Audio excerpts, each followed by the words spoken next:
Okay, this is a lecture on prenatal genetics.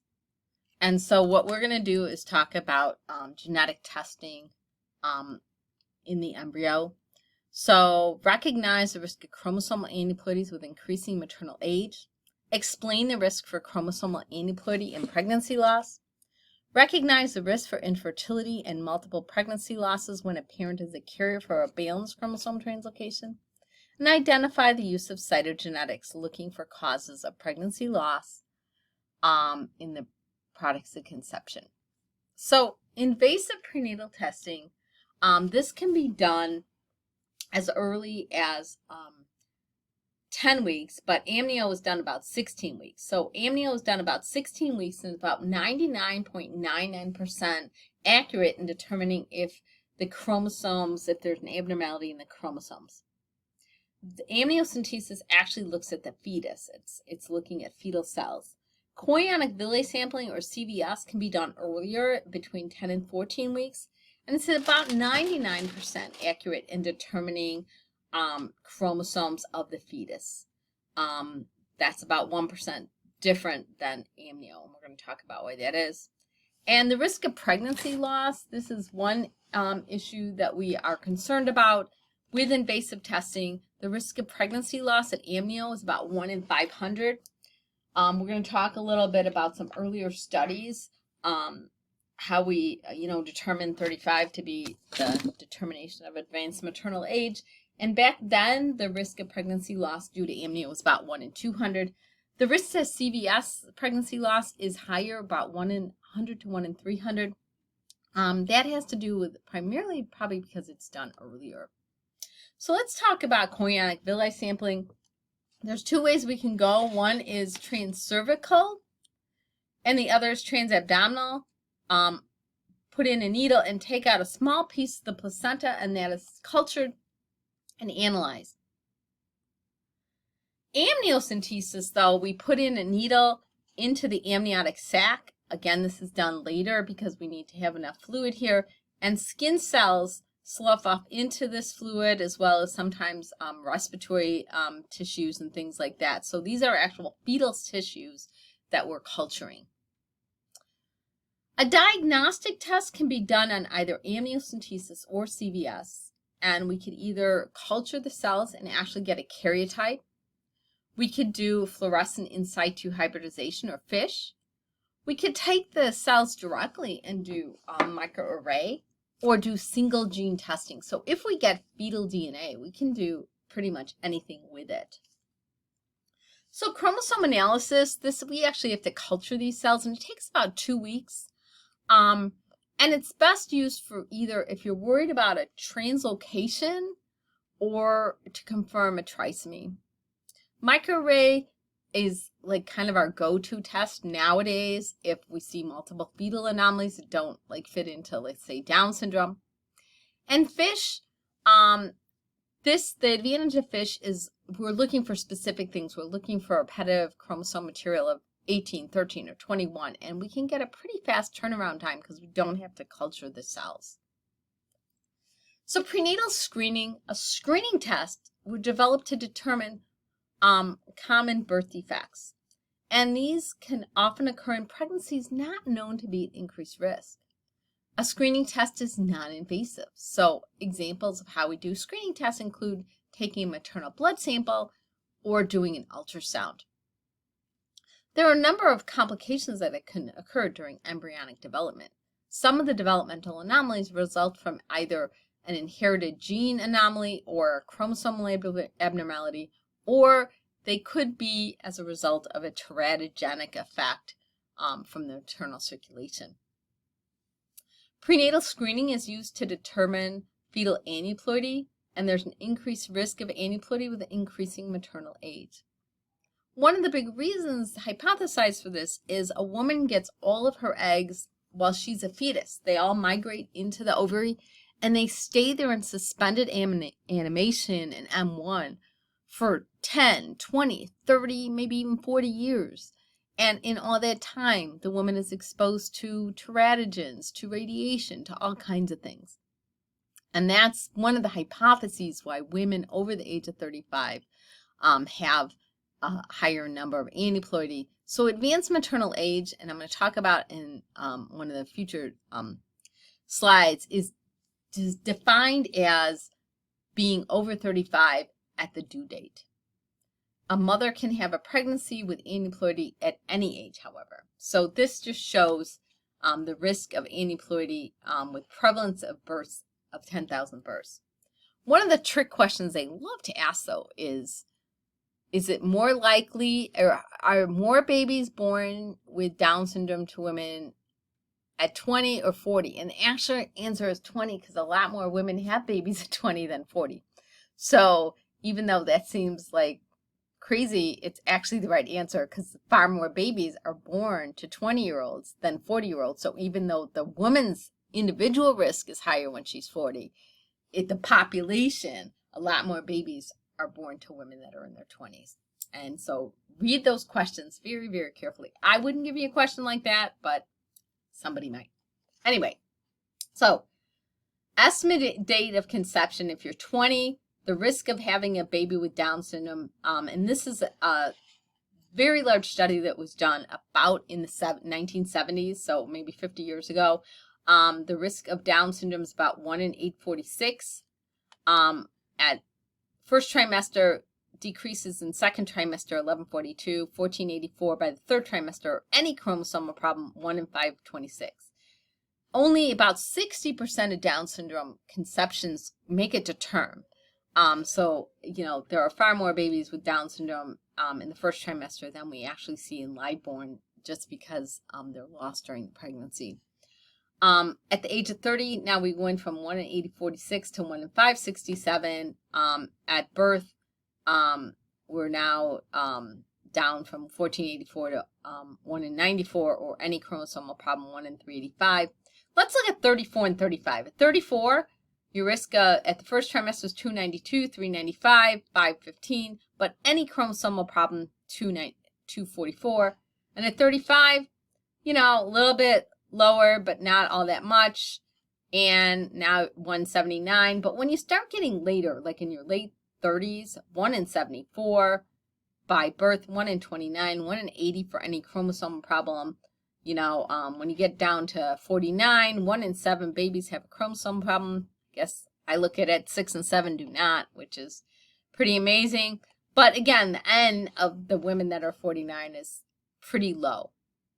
So why is it that 35 was defined as advanced maternal age? Well, back in the 70s, they said, well, if the risk of losing the pregnancy to an amnio is 1 in 200, why would you offer an amnio to a woman when it's more likely that she'll lose a pregnancy than have an abnormal result? So that's why this magic number of 35 happened, and it's stuck forever. The truth is, right now, the risk of pregnancy loss due to amnio is like closer to 1 in 500. So if you use that same concept, then everyone should get an amnio. But about 15 years ago, women started saying, wait a second, what? I may lose my pregnancy? No, I don't want that. So it used to be anyone over 35 just got an amnio, and now almost no one does, but that has to do with what we're going to talk about is better screening tests. So we talked about ultrasound, and ultrasound's very accurate. There's actually a first trimester ultrasound screen that we can look at. The nuchal translucency, when it's increased, that's a sign of Down syndrome, absence of the nasal bone, ductus venosus, and tricuspid regurg. And it's about 95% detection rate when we see abnormalities in these of Down syndrome, trisomy 13, 18, heart defects, as well as other genetic syndromes. So if the nuchal translucency is enlarged and there's an absent nasal bone, we're worried about Down syndrome, but it could be any of those things. I want to talk about the initial maternal screening that we used to do. We don't so much do it anymore, but occasionally it is done, and it may be on your boards, is called the triple screen or the quad screen. And the difference between the triple screen and the quad screen is there's 4 analytes, AFP, HCG, estriol. That's the triple screen, and inhibin A is in the quad screen. The most important component, in my opinion, to this is alpha-fetoprotein. And alpha-fetoprotein is very accurate and still needs to be done today to determine if the baby has a neural tube defect. And this is done about 16 weeks. So this is actually still a very, very important thing to test for the AFP. The rest of the quad screen, I'm not so sure. So the cutoff when we measure these analytes is a risk of Down syndrome about 1 in 270. So if the AFP and the estriol are low, so as compared to high in neural tube defects, and the HCG and inhibin A are high, when you put these analytes together based on the woman's age and a lot of other components, you spit out a number. And if it's greater than 1 in 270, they will consider this a positive quad screen. But again, if you had, 1 in 200, 199 babies don't have Down syndrome, and this doesn't really indicate anything else. If everything is low, it could indicate trisomy 18. And the confirmation is we do ultrasound and then amniocentesis. So again, when the AFP is elevated, it may indicate a neural tube defect such as spina bifida, or even an abdominal wall defect such as gastroschisis or omphalocele. When the AFP is low and the beta HCG is high, it may indicate Down syndrome. So the positive predictive value, with the risk greater than 270, the next step is, again, diagnostic, but the highest quad screen I've ever seen is 1 in 10. That means 10% of babies have Down syndrome. The other 90% do not. A level 2 ultrasound is a detailed head-to-toe scan done about 20 weeks, 50 to 60% detection rate for Down syndrome. Signs include congenital heart defects, long bone, shortened long bones, duodenal atresia or thickened nuchal fold. Even at 20 weeks, we're still seeing that.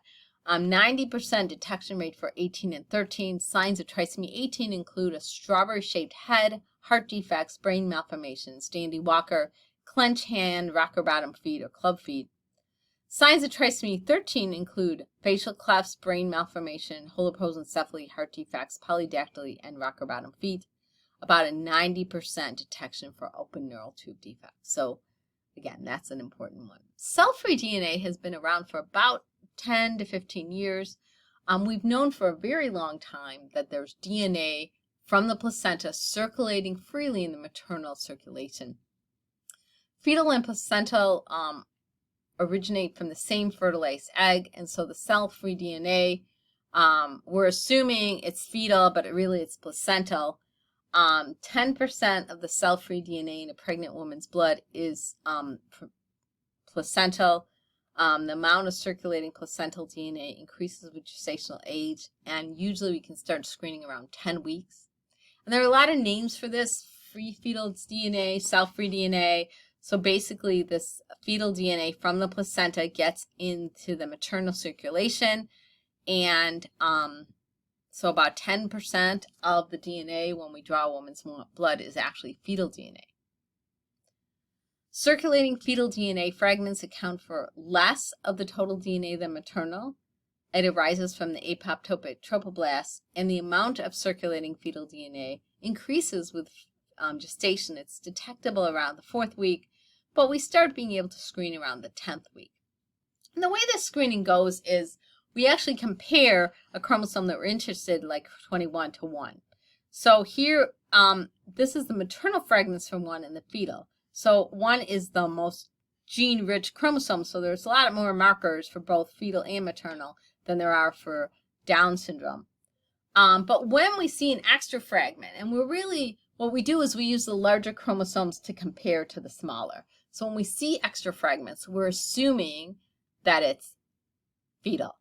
So we count all these fragments, and we're assuming that it's fetal, and most of the time we're right. But sometimes with, for instance, sex chromosomal abnormalities, some women might have XXX and don't even never were diagnosed. And so let's just say we were comparing the DNA on chromosome 3 to 21, and if we have expected fragments for 3, but extra fragments for 21, that would indicate we were concerned that the baby had Down syndrome. So NIPT in the high-risk population, again, for right or wrong, defined as women over 35, a positive cell-free DNA for trisomy 21 is associated with a 99% risk that the baby has Down syndrome. The true positive for trisomy 18 is 97%, and for trisomy 13 is 80%. part of the reason, especially with the trisomy 13, is the placenta also has trisomies and is pretty sick and doesn't really excrete a lot of DNA. And in fact, when the fetal fraction is very low, sometimes they even don't keep repeating it. They just say, hey, we should go to more invasive testing. But again, this is for the initial studies they did in the high-risk population. 99%, if they say the baby has Down syndrome, 99% chance that it does. As opposed to, again, the highest quad screen I've ever seen of 1 in 10, 90, it's only 10% chance. But let's look at the low-risk population. So they actually did a study in 2015, and they looked at 15,841 women of low risk under the age of 35. And they had 2 tests at the same time. They had the quad screen and the cell-free DNA. So let's look at the cell-free DNA. Of these 15,841 women, 47 were given a call that said, this is positive for Down syndrome, which causes a lot of anxiety, believe me. And of those 47 women, 38 were confirmed to have a baby with Down syndrome, and 9 did not. So 9 had a false positive.